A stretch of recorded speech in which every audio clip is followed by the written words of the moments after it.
नमस्कार, आप देख रहे हैं आवाज इंडिया, देश की भरोसेमंद आवाज। मैं हूं पिंकी। खबरों का सिलसिला शुरू करने से पहले आइए नजर डालते हैं आज की हेडलाइंस पर। गुजरात मॉडल वोट चोरी का मॉडल, राहुल बिहार वोटर अधिकार यात्रा में बोले।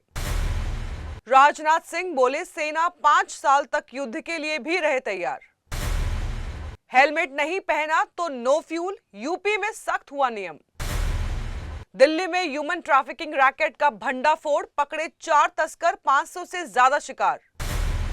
मुंबई में गणेशोत्सव की धूम, लाल बागचा राजा और सिद्धि विनायक में उमड़ा भक्तों का सैलाब। अब खबरें विस्तार से। राहुल गांधी की वोटर अधिकार यात्रा आज 11वें दिन बिहार के मुजफ्फरपुर पहुंची। जारंग हाई स्कूल मैदान में सभा को संबोधित करते हुए राहुल गांधी ने बीजेपी और गुजरात मॉडल पर सीधा हमला बोला है। राहुल ने कहा कि गुजरात मॉडल कोई आर्थिक मॉडल नहीं बल्कि वोट चोरी करने का मॉडल है। उन्होंने दावा किया है कि 2014 से पहले यह प्रयोग गुजरात में हुआ और बाद में इसे राष्ट्रीय स्तर पर लागू किया गया। राहुल ने कहा कि हम पहले चुप रहे क्योंकि सबूत नहीं थे, लेकिन महाराष्ट्र में हमें चुनाव चोरी के सबूत मिले हैं। सभा में मौजूद तमिलनाडु के मुख्यमंत्री M.K. स्टालिन ने भी बीजेपी पर निशाना साधा है। उन्होंने कहा कि वोटर्स को मतदाता सूची से हटाना आतंकवाद से भी खतरनाक है और बीजेपी ने चुनाव आयोग को अपनी कठपुतली बना लिया है। इस यात्रा के दौरान राहुल गांधी सुबह दरभंगा से प्रियंका गांधी के साथ बुलेट बाइक पर रवाना हुए। हालांकि प्रियंका गांधी पुनौरा धाम में मां जानकी के दर्शन के लिए नहीं गई और दिल्ली लौट गई। मुजफ्फरपुर के बाद राहुल की यात्रा रात में सीतामढ़ी पहुंचेगी। इस दौरान गायघाट, बौचहा, मीनापुर और औरई विधानसभा से होकर गुजरेगी। नगर विधानसभा क्षेत्र भी यात्रा से प्रभावित होगा, जहां से कांग्रेस विधायक विजेंद्र चौधरी पहले से ही सक्रिय है। रक्षा मंत्री राजनाथ सिंह ने भारतीय सेना को लेकर बड़ा बयान दिया है। उन्होंने कहा कि बदलते हालात को देखते हुए सेना को न सिर्फ कुछ महीने बल्कि 5 साल तक चलने वाले युद्ध के लिए भी तैयार रहना चाहिए। मध्य प्रदेश में महू में आयोजित रण संवाद सम्मेलन में रक्षा मंत्री ने कहा कि भारत किसी की जमीन नहीं चाहता, लेकिन अपनी क्षेत्रीय अखंडता और संप्रभुता की रक्षा के लिए किसी भी हद तक जाने को तैयार है। इस दौरान CDS general Anil Chauhan, air chief marshal AP Singh और नेवी चीफ एडमिरल दिनेश के त्रिपाठी भी मौजूद रहे। राजनाथ सिंह ने हाल ही में सफलतापूर्वक संपन्न हुए ऑपरेशन सिंदूर का जिक्र किया और 3 सेनाओं की रणनीतिक क्षमता और साहस की सराहना की। उन्होंने कहा कि यह अभियान भारत की आत्मनिर्भरता का उदाहरण है और इससे साफ है कि भारतीय सेना तकनीकी रूप से लगातार और मजबूत हो रही है। उत्तर प्रदेश में अब दुपहिया वाहन चालकों के लिए हेलमेट लगाना और भी जरूरी हो गया है। योगी सरकार 1 से 30 सितंबर तक पूरे प्रदेश में नो हेलमेट नो फ्यूल अभियान चलाने जा रही है। इस दौरान बिना हेलमेट पहने किसी भी बाइक सवार को पेट्रोल पंप पर ईंधन नहीं मिलेगा। सरकार ने इसे जनता की सुरक्षा से जोड़ा है और साफ किया है कि मकसद किसी को सजा देना नहीं बल्कि लोगों को हेलमेट पहनने की आदत डालना है। जिला अधिकारी और जिला सड़क सुरक्षा समिति की देखरेख में पुलिस प्रशासन और परिवहन विभाग इसकी निगरानी करेंगे। मोटर व्हीकल एक्ट के तहत दुपहिया चालक और पीछे बैठने वालों के लिए हेलमेट अनिवार्य है। उल्लंघन पर सख्त कार्रवाई का प्रावधान है। सरकार का कहना है कि इस अभियान से सड़क दुर्घटनाओं में होने वाली मौत और गंभीर चोटों की संख्या घटाई जा सकेगी। तेल कंपनियों और पंप चालकों से भी अपील की गई है कि वे इस मुहिम को सफल बनाने में उनका पूरा सहयोग दें।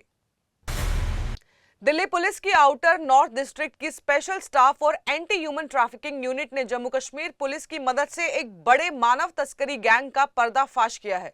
यह नेटवर्क दिल्ली NCR से लेकर श्रीनगर तक फैला हुआ था। पुलिस ने कई आरोपियों को गिरफ्तार किया और नाबालिग बच्चियों को सुरक्षित बरामद किया है। भलसवा डेयरी थाने में एक महिला ने शिकायत दर्ज कराई कि उसकी 15 साल की बेटी और पड़ोसी की 13 साल की बच्ची लापता है। जांच आगे बढ़ी तो तकनीकी निगरानी में पता चला कि दोनों बच्चियां श्रीनगर में हैं। दिल्ली पुलिस की टीम ने दोनों को सकुशल बरामद कर लिया है और दिल्ली वापस भेज दिया है। काउंसलिंग के दौरान बच्चियों ने खुलासा किया कि उन्हें पुरानी दिल्ली रेलवे स्टेशन से बहला फुसलाकर अगवा किया गया था और फिर जम्मू के रास्ते श्रीनगर ले जाकर घरेलू काम में जबरन लगाया गया। आरोपियों ने स्वीकार किया है कि पिछले 2 सालों में करीब 500 लोगों को इसी तरह तस्करी के लिए भेजा गया था। पुरुषों से 20 से 25 हजार और महिलाओं से 40 से 60 हजार तक वसूला जाता था। दिल्ली और श्रीनगर में हुई छापेमारी में 4 आरोपी पकड़े गए हैं। इनमें से एक के पास से फर्जी यूपी पुलिस आईडी कार्ड भी मिला है, जिसका इस्तेमाल वो जांच से बचने के लिए करता था। पुलिस को हवाला चैनल और ऑनलाइन लेन देन के सबूत भी मिले हैं। डीसीपी आउटर नॉर्थ हर्षेंद्र स्वामी का कहना है कि ये केस संगठित मानव तस्करी नेटवर्क की पोल खोलता है। बाकी पीड़ितों को सुरक्षित निकालना और सभी आरोपियों पर सख्त कानूनी कार्रवाई करना पुलिस की प्राथमिकता है। मुंबई और महाराष्ट्र सहित पूरे देश में गणेश चतुर्थी की धूम है। 10 दिनों तक चलने वाला गणपति गणेश चतुर्थी को महाराष्ट्र में श्रद्धा और उत्साह के साथ शुरू किया गया। रंग बिरंगे पारंपरिक परिधान पहने श्रद्धालु गजानन की सजी धजी मूर्तियों को घर और पंडालों में लेकर आए। ड्रमों की धुन और गणपति बप्पा मोरिया के जयकारों के बीच उन्हें स्थापित किया गया। 10 दिनों तक चलने वाला गणपति उत्सव गुरुवार को महाराष्ट्र में श्रद्धा और उत्सव के साथ शुरू हो गया। रंग बिरंगे पारंपरिक परिधान पहने श्रद्धालु गजानन की सजी धजी मूर्तियों को घर और पंडालों में लेकर आए। ड्रमों की धुन और गणपति बप्पा मोरिया के जयकारों के बीच उन्हें स्थापित किया गया। दर्शनों के लिए श्रद्धालुओं की भारी भीड़ उमड़ पड़ी है। इस दौरान भक्त गणेश जी के जयकारों और भक्ति गीत के बीच मंदिर और पंडालों में पहुंचे हैं। सिद्धिविनायक मंदिर में भी सुबह से भक्तों की लंबी कतार लगी हुई है। लोग आस्था के साथ प्रार्थना कर रहे हैं और नए आरंभ, बुद्धि और सौभाग्य की कामना कर रहे हैं। नवसला पावन वाला गणपति मुंबई के लाल बाग के राजा की पहचान है, इसीलिए मुंबई के बाहर से भी लोग लाल बाग के राजा के दर्शन के लिए आते हैं। राजा के दर्शन के लिए हर साल लाखों लोग कतार में खड़े रहते हैं। लाल बाग का राजा शहर के गणेशोत्सव का केंद्र बिंदु है। इस साल भी लाल बाग के राजा को देखने के लिए भक्तों की भीड़ उमड़ रही है। लाल बादशाह राजा केवल एक प्रतिमा नहीं, बल्कि मुंबई की आस्था, कला और ऊर्जा का प्रतीक है। लाखों श्रद्धालु इसे देखने और आशीर्वाद लेने आते हैं। इस साल महाराष्ट्र सरकार ने इस पर्व को महाराष्ट्र राज्य उत्सव का दर्जा दिया है, जिसे इसकी ऐतिहासिक और सांस्कृतिक महत्ता और भी बढ़ गई है। सार्वजनिक गणेशोत्सव की परंपरा 1893 में लोकमान्य बाल गंगाधर तिलक ने शुरू की थी। उनका उद्देश्य था कि लोगों को एकजुट करना और भारतीय संस्कृति के प्रति जागरूकता बढ़ाना। गणेश चतुर्थी का पर्व न केवल महाराष्ट्र बल्कि पूरे भारत में बड़े उत्साह और श्रद्धा के साथ मनाया जा रहा है। मंदिरों और पंडालों में भक्तों की भीड़ उमड़ रही है और हर ओर गूंज रहा है गणपति बप्पा मोरिया, मंगल मूर्ति मोरिया। वक्त हो चला है एक छोटे से ब्रेक का।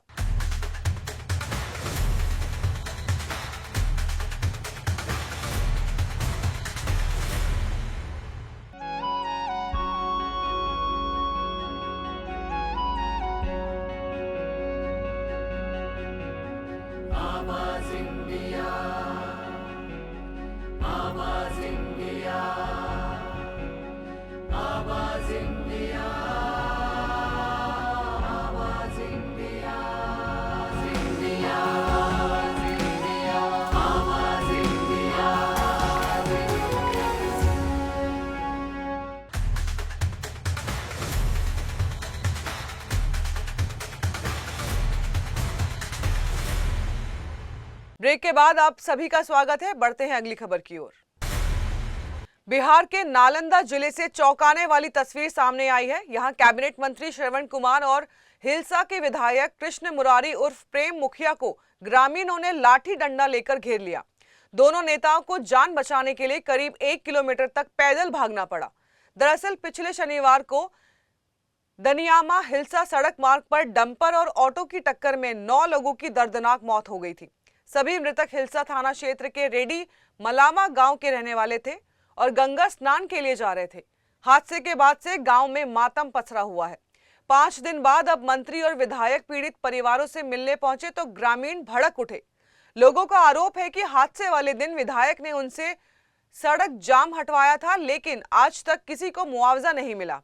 वहीं मंत्री श्रवण कुमार पर भी आरोप है कि वो पीड़ित परिवारों से जल्दी निपटकर दूसरे कार्यक्रम में जाने की जल्दी में थे। यही वजह रही है कि ग्रामीण आक्रोशित हो गए और दोनों नेताओं को घेर लिया। इस दौरान हाथापाई भी हुई और एक पुलिसकर्मी घायल हो गया। हालात काबू से बाहर होते देख कुछ ग्रामीणों ने बीच बचाव किया और इसी दौरान मंत्री और विधायक पैदल ही वहां से निकल गए। फिलहाल मलावा गांव पुलिस छावनी में तब्दील कर दिया गया है। भारी सुरक्षा के बीच पीड़ित परिवारों से बातचीत की कोशिश की जा रही है और मुआवजे के मुद्दे पर सरकार दबाव में आ गई है। महाराष्ट्र के नक्सल प्रभावित गढ़चिरौली जिले से बड़ी खबर है। छत्तीसगढ़ की सीमा से लगे कोपरशी जंगल में सुरक्षा बलों और नक्सलियों के बीच भीषण मुठभेड़ हुई, जिसमें 3 महिलाओं समेत 4 नक्सली मारे गए हैं। पुलिस को गुप्त सूचना मिली थी कि गट्टा दमल कंपनी नंबर 10 और गढ़चिरौली डिवीजन के नक्सली इस इलाके में सक्रिय हैं। इसके बाद गढ़चिरौली पुलिस की एंटी नक्सल कमांडो फोर्स यानी कि C60 की 19 टुकड़ियां और सीआरपीएफ की किक एक्शन टीम की 2 इकाइयों को जंगल में भेजा गया। भारी बारिश के बावजूद अतिरिक्त पुलिस और अधीक्षक एम रमेश के नेतृत्व में सुरक्षा बलों ने बुधवार सुबह इलाके को घेरा है। इसी दौरान नक्सलियों ने फायरिंग शुरू कर दी, जिसका जवाब सुरक्षा बलों ने दिया। करीब 8 घंटे तक रुक रुक कर गोलीबारी होती रही और आखिरकार 4 नक्सली ढेर कर दिए गए। मौके से एक SLR, 2 इंसास और एक राइफल बरामद हुई है। अधिकारियों के मुताबिक इलाके में अब भी नक्सलियों की मौजूदगी की आशंका है, जिसे देखते हुए तलाशी अभियान तेज कर दिया गया है। मुंबई में बांद्रा रिक्लेमेशन इलाके की तटीय जमीन पर चल रहा विवाद अब खत्म हो गया है। बॉम्बे हाई कोर्ट ने निजी विकास कार्य पर रोक लगाने की मांग वाली जनहित याचिका को खारिज कर दिया है। अदालत ने साफ किया है कि यह जमीन तटीय विनियम क्षेत्र यानी कि CRZ के दायरे में नहीं आती, इसलिए यहां पर आवासीय या अन्य निजी प्रोजेक्ट का निर्माण कानूनन सही है। इस फैसले के बाद अडानी ग्रुप को बांद्रा रिक्लेमेशन की 28 एकड़ जमीन पर अपने आवासीय प्रोजेक्ट को आगे बढ़ाने की हरी झंडी मिल गई है।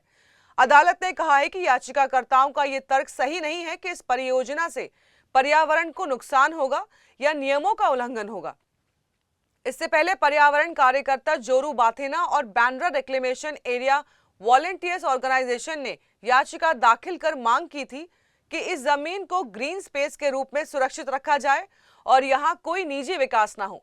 लेकिन अडानी ग्रुप, पर्यावरण मंत्रालय और BMC ने इसमें अदालत में दलील की और यह क्षेत्र CRZ से बाहर है और यहां निर्माण पूरी तरह कानूनी है। हाई कोर्ट का फैसला अडानी ग्रुप के लिए बड़ी राहत है। हालांकि याचिकाकर्ताओं के पास अब सुप्रीम कोर्ट का दरवाजा खटखटाने का विकल्प मौजूद है। जम्मू कश्मीर और पंजाब में आसमान से आफत बरस रही है। जम्मू में 296 मिलीमीटर बारिश ने पिछले 115 साल का रिकॉर्ड तोड़ दिया है। इस रिकॉर्ड तोड़ बारिश ने पंजाब में भी हालात बिगाड़ दिए हैं। नदियों के उफान और बांधों से छोड़े गए पानी के कारण पठानकोट, गुरदासपुर, तरनतारन, होशियारपुर, कपूरथला, फिरोजपुर और फाजिल्का जैसे बड़े जिले बाढ़ की चपेट में आ गए हैं। सबसे गंभीर स्थिति गुरदासपुर के दुबरी स्थित नवोदय विद्यालय में बनी, जहां 400 से ज्यादा स्टूडेंट्स और टीचर्स बाढ़ के पानी में फंस गए। स्कूल की ग्राउंड फ्लोर पर करीब 5 फीट पानी भर गया, जिसके बाद बच्चों को फर्स्ट फ्लोर पर शिफ्ट किया गया। राहत और बचाव के लिए NDRF और सेना की टीमें लगातार अपना काम कर रही हैं। वहीं रावी नदी में आई बाढ़ के करतारपुर साहिब कॉरिडोर को पूरी तरह डुबो दिया है। पाकिस्तान स्थित श्री करतारपुर साहिब गुरुद्वारे में 7 फीट तक पानी भर गया है। करतारपुर कॉरिडोर भारत के डेरा बाबा नानक को सीधे पाकिस्तान के करतारपुर गुरुद्वारे से जोड़ता है, जिसे 2019 में खोला गया था। दूसरी तरफ पठानकोट में सेना का जज्बा देखने लायक रहा। माधोपुर हेडवर्ड्स के पास बाढ़ से घिरी एक जर्जर बिल्डिंग ने 22 CRPF जवानों और 3 नागरिकों को हेलीकॉप्टर से सुरक्षित निकाला। रेस्क्यू के दौरान जब हेलीकॉप्टर बिल्डिंग की छत से उड़ा, तभी इमारत का अगला हिस्सा पानी में समा गया। इसके बावजूद सेना ने सभी को सकुशल बाहर निकालकर बड़ी राहत दी है। हालात की गंभीरता को देखते हुए पंजाब सरकार ने राज्य भर में सभी स्कूलों को 30 अगस्त तक बंद रखने का आदेश दिया है। पुणे के शिवाजी नगर स्थित सिल्वर रॉक्स निवास पर महाराष्ट्र विधान परिषद की उप सभापति डॉक्टर नीलम गोहे ने गणेश चतुर्थी पर बप्पा की स्थापना की। 50 साल पुरानी इस परंपरा की शुरुआत उनके माता पिता ने की थी। इस मौके पर पर्यावरण फ्रेंडली सजावट की गई। डॉक्टर गोहे ने किसानों की खुशहाली, महिलाओं की सुरक्षा और युवाओं के उज्जवल भविष्य की प्रार्थना की। उन्होंने लाड़की बहन योजना को महिलाओं के लिए सशक्तिकरण की दिशा में अहम बताया है। राज्य और केंद्र सरकार की प्रगति की कामना करते हुए उन्होंने कहा कि मुख्यमंत्री फडणवीस, शिंदे और अजित पवार मिलकर महाराष्ट्र को आगे बढ़ा रहे हैं, जबकि प्रधानमंत्री मोदी के नेतृत्व में भारत वैश्विक स्तर पर मजबूत हो रहा है। श्री गणरायांचं आज आगमन पुणे इथल्या सिल्वर रॉक्स आमच्या निवासस्थानी झालेले आहे। आमच्या घरामध्ये जवळजवळ 50 वर्षाची श्री गणेशांच्या आगमनाची परंपरा आहे। आमचे आईवडील डॉक्टर दिवाकर गोरे आणि लतिकाताई गोरे यांनी ही गणेशाची परंपरा आमच्या कुटुंबामध्ये सुरू केली आणि तीच आम्ही आणि माझी धाकटी भगिनी झेलम जोशी यांनी चालू ठेवलेली आहे. आज तुम्ही बघाल की गणरायाच्या स्वागतासाठी जसं पत्री आहे, पर्यावरणप्रेमी फुलं आहेत, मोदक आहे, त्याचबरोबर एक खास मोदक आहे सोनेरी रंगाचा मोदक की ज्याच्यातून भारताच्या समृद्धी आणि विकासाचं आपण प्रार्थना केलेली आहे. आणि मागे धनुष्यबाण आणि त्या बाणाच्या जागी त्रिशूल आहे की जो देवी माता आदिशक्ती हिचं सुद्धा आवडतं शस्त्र आहे आणि त्याच्यामुळे आज वेगळ्या प्रकारची आम्ही आरास केलेली आहे. पण ती फक्त आरास नसून ती भगवंताशी केलेली प्रार्थना आणि मनातली कृतज्ञता आहे की श्री गणराया तुम्ही आम्हाला बरीच प्रगतीची संधी दिली, विकासाची संधी दिली, त्याचबरोबर अनेक जनतेच्या हाल अपेष्टांच्यामध्ये मदत करण्याची पण सेवेची संधी दिली. पुढच्या काळामध्ये सुजलाम सुफलाम सर्व होऊन शेतकरी, विद्यार्थी, महिला, कामगार, सर्व जनता सुखी राहावी हीच आमची अपेक्षा आहे. आणि महायुतीचं जे आमचं सरकार आहे, देवेंद्र फडणवीस, एकनाथजी शिंदे आणि अजित पवार यांचं आणि केंद्रातलं माननीय पंतप्रधान नरेंद्र मोदी यांचं एनडीएचं सरकार, त्यांना सौख्य, सुरक्षितता, यश आणि भारताची प्रगती अगदी जगातली चांगली मोठी शक्ती म्हणून हो अशी प्रार्थना. मुंबई सहित पूरे देश में गणेश उत्सव की धूम है। मुंबई में कहीं ढोल नगाड़ों की गूंज है तो कहीं मोदक की मिठास। गणेश पंडालों में बप्पा का आगमन हो चुका है। मुंबई के चर्च गेट इलाके में स्थित बकवे सार्वजनिक गणेश उत्सव मंडल पिछले 46 सालों से गणेश उत्सव के साथ साथ समाज सेवा के कार्यों के लिए भी जाना जाता है। 1980 में स्थापित इस मंडल ने न सिर्फ पुरुष बल्कि महिलाएं और वरिष्ठ नागरिक भी बड़ी संख्या में जुड़े हैं। मंडल गरीब और जरूरतमंद विद्यार्थियों को किताबें उपलब्ध कराता है। साथ ही रक्तदान शिविर जैसी सामाजिक गतिविधियां भी आयोजित की जाती हैं। हर साल गणेशोत्सव के दौरान यहां हजारों श्रद्धालुओं के लिए भंडारे का आयोजन किया जाता है। वहीं महिलाओं के लिए हल्दी कुंकू और पाक कला की प्रतियोगिताएं भी रखी जाती हैं। इस मंडल में बप्पा का आशीर्वाद लेने छोटे बड़े सभी नेता और अधिकारी भी पहुंचते हैं। मुंबई विधानसभा अध्यक्ष राहुल नरवेकर जैसे नेता हर साल यहां बप्पा का आशीर्वाद लेने आते हैं। बकवे सार्वजनिक गणेश उत्सव से बप्पा के दरबार का जायजा लिया गया। हमारी संवाददाता साक्षी यादव ने। गणपति बाप्पा मोरिया, मंगल मूर्ति मोरिया। अभी हम यहाँ पे है चर्च गेट के बैक बे गणपति के मंडल के पास। आप देख सकते हैं गणपति की भव्य दिव्य मूर्ति जो है वो विराजमान हो चुकी है। आकर्षक ऐसा मुकुट गणपति को दिया गया है और आप देख सकते हैं लाल कलर का जो बीच में एक शाकुंतल जैसा दिख रहा है आपको, उससे गणपति की शोभा जो है वो बढ़ रही है।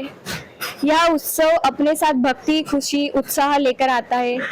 इन्हीं में एक गणेश चतुर्थी जिसे पूरे देश में धूमधाम से मनाए जाते हैं। महाराष्ट्र में स्पेशली मुंबई में आप देख सकते हो कि गणेश उत्सव का जो त्योहार है वो बहुत ही जश्न से मनाया जाता है और 11 दिन तक जो उत्साह रहता है मुंबई में, रात को दिन को चाहे कितना भी हो भीड़ रहती है। बाप्पा के दर्शन करने आते हैं, कहीं देश से कहीं राज्य से लोग बाप्पा का जो दर्शन लेने आते हैं। आप देख सकते हो भव्य दिव्य ऐसी गणेश जी की मूर्ति यहाँ विराजमान हो चुकी है।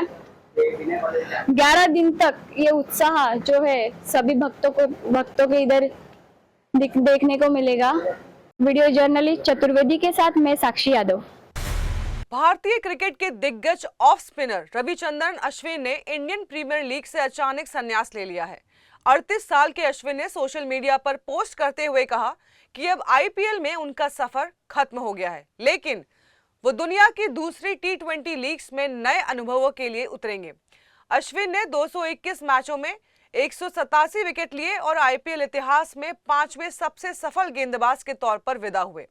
उन्होंने चेन्नई सुपर किंग्स, पंजाब, दिल्ली, राजस्थान और पुणे के लिए खेला और पंजाब की कप्तानी भी की।